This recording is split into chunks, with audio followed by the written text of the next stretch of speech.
Hi Sanjay, how are you? I'm good. How are you? I'm fine. Thank you for accepting Voices of Common People interacting with me, Rami.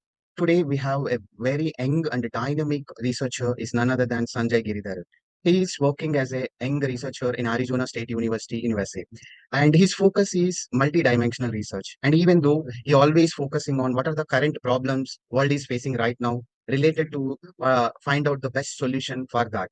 So now in global everyone is focusing about microplastic and nanoplastic. This is one of the concerning burning problem throughout the world. So we will discuss some of the important issues related to the micro and nanoplastics.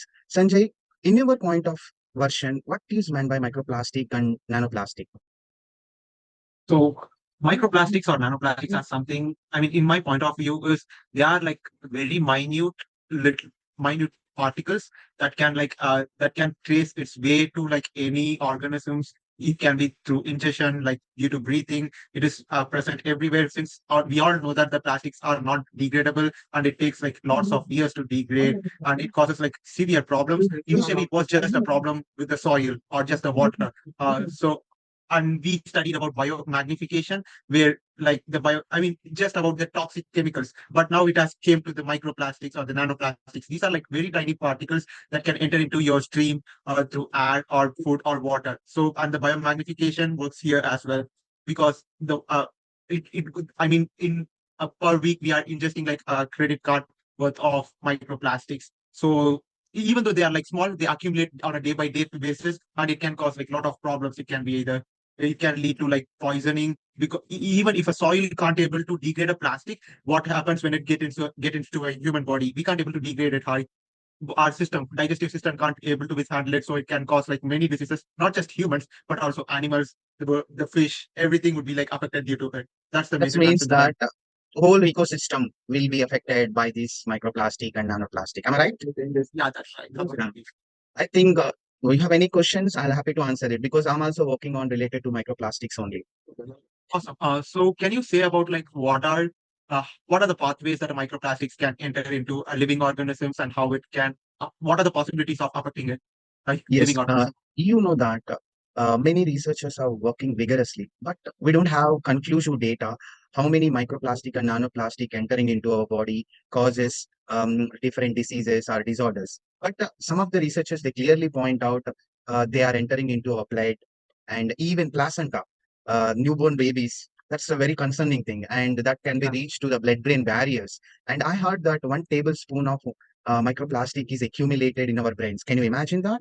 It's but not that the studies are limited. Majority of the studies are focusing on animal studies, but it's not possible to do these microplastic intentionally. We want to give it to the person.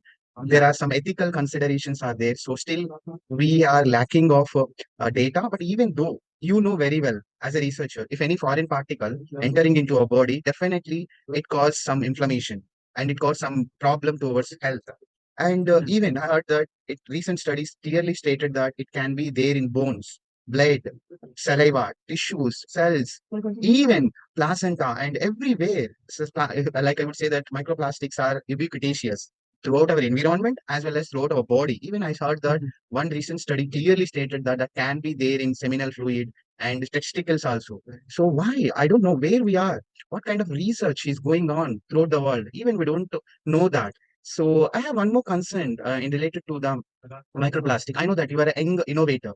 You are developing some innovation in terms of microplastics. So what kind of innovation is going on right now in your end? So from recent studies and then like from a lot of publications, one of the major pathways that a microplastic can enter into a human body is through water. And Mhm. then I mean, we can't able to see the microplastics in water. If we see like a dust particle in the water, we can able to like take it out or just reject the water and can like purify it using RO. And there are like many techniques to filter out bacteria, microorganisms, and many other particulates in water. And then what happened?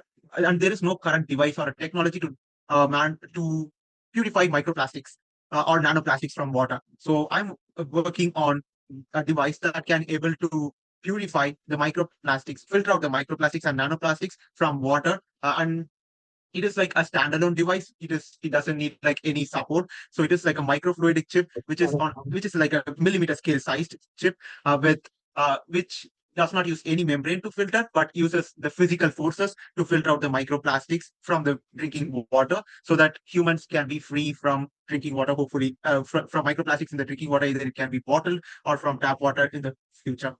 Yeah, that's good. Great idea. Hopefully, we will see your product on market. We will try to use it. With your blessings. Okay. Like finally, to wrap up the session, you have any concerns or any questions? Uh, yeah, you are also working more on microplastics and then the animal studies, as well as you guided me through this device. So, do you have any insights on what can we do to get rid of it in the future? Yeah, even it's complete if we know the problems, but complete eradication of the problem, it's take longer period of time. You know that. Until Mhm. unless people can't see the real effects, they don't want to use it. Yeah, Because now the global production of plastic every year is double and triple. I don't know why they are producing, but we are habituated the plastics products yeah, especially because they are versatile and comfortable to carry out, and everywhere it will be there, low cost. yeah, That is also big concerning. So that is the reason we are addicted towards these kind of things. So slowly, if you like, my project is mainly focusing on how these plastic entering into the cells and mitochondria, how it is affecting, especially toxicological effect. What is the minimum dose and maximum dose that affecting to our cells? So I'm mhm, working on that.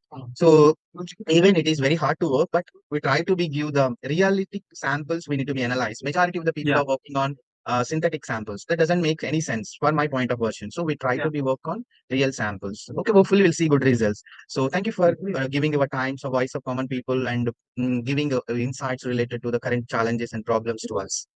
Thank Thank you you. so much. We'll catch you Thank later. you. Bye. Bye.